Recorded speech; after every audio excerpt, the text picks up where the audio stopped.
धन्यवाद साधला. यानंतर वैष्णवी पितळे वर्ग 9वा.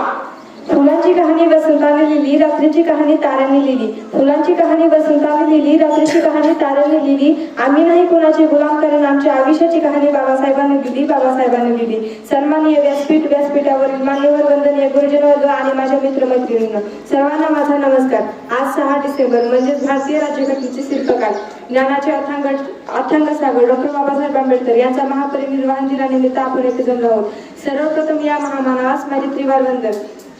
डॉक्टर बाबासाहेब आंबेडकर यांचे पूर्ण नाव डॉक्टर भीमराव रामजी आंबेडकर असे होते. डॉक्टर भीमराव आंबेडकर असे होते.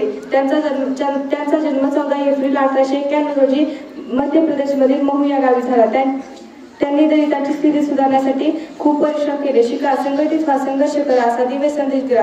डॉक्टर बाबासाहेबांना लोक बोधिसत्व मानतात, म्हणून त्यांच्या पुण्यतिथीसाठी महापरिनिर्वाण हा शब्द वापरण्यात आला.